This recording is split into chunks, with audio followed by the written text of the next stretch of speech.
تذکیر پیش کر دوں جو سیدنا غوث پاک رضی اللہ تعالیٰ عنہ کی مجلس میں واقع ہوا۔ ہم میں سے بہت سارے پاگل ہوتے ہیں، دارالفتہ چلے آتے ہیں، اس کے بعد پاگل ہوتے کہ نہیں ہوتے ہیں، جرائم کر لیتے ہیں، اس کے بعد انجام نہیں سوچتے، جرائم کو انجام دینے کے بعد سوچتے اب اس کا حل کیا ہوگا، اس سے نکلا کیسے جائے، راہ فرار اختیار کرنا ہو اب کیسے کریں، کون سا ایسا راستہ اختیار کرے جس کی وجہ سے حد شرع ہم پر لاگو نہ ہو۔ ایسے ہی ایک فرد ہے سیدنا غوث پاک رضی اللہ تعالیٰ عنہ کے زمانے میں، وہ اس بات پر قسم کھاتا ہے کہ میں ایک ایسے وقت میں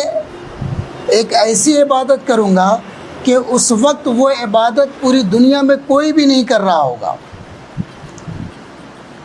نماز پڑھوں تو اس وقت پوری دنیا میں کوئی نماز پڑھتا ہوا نظر نہیں آنا چاہیے، میں روزے رکھوں تو اس وقت پوری دنیا میں کوئی روزے دار نظر نہ آئے، میں نوافل پڑھوں تو کوئی نوافل کے لیے نظر نہ آئے، قرآن کی تلاوت کروں تو کوئی دنیا میں تلاوت نہ کرے، میں ایسے وقت میں عبادت کروں گا، ایسی عبادت کہ جس وقت میں وہ عبادت کروں کوئی دوسرا اس عبادت کو نہ کرے، میں قرآن پڑھ رہا ہوں تو کوئی دوسرا قرآن پوری دنیا میں نہیں پڑھنا چاہیے، نمازیں پڑھ رہا چلے گا لیکن محض قرآن کی تلاوت کوئی نہیں کرے۔ تو سامنے والے نے پوچھا کہ اگر تم ایسی عبادت نہ کر سکو تب وہ کہتا ہے بخدا میں اپنی بیوی کو طلاق دے دوں گا۔ بڑا عجیب پاگل ہے، قسم بھی کھائی اور کیا کہا بخدا میں اپنی بیوی کو طلاق دے دوں گا۔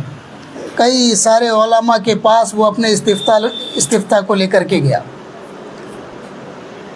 سب نے کہا یہ روئے زمین ایک مٹھی بھر تو نہیں ہے کہ میں لوگوں کو کہہ دوں کہ فلاں شخص ابھی نماز پڑھے گا تم لوگ نہیں پڑھنا۔ اب حلف کھائی ایسی، قسم کھا لیا ایسا، اب اس کا حل کیا ہے؟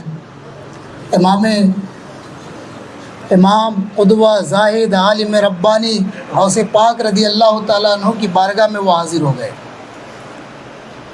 اپنے جرم کا اقرار بھی کیا اور اپنے مسئلے کو سامنے رکھا۔ تو غوث پاک رضی اللہ تعالیٰ عنہ نے کہا ایک لمحے کے لیے خانہ کعبہ کو خالی کرایا جائے اور اسے حکم دیا جائے کہ یہ 7 طواف کر لے۔ ظاہر سی بات ہے کعبہ تو ایک ہی ہے،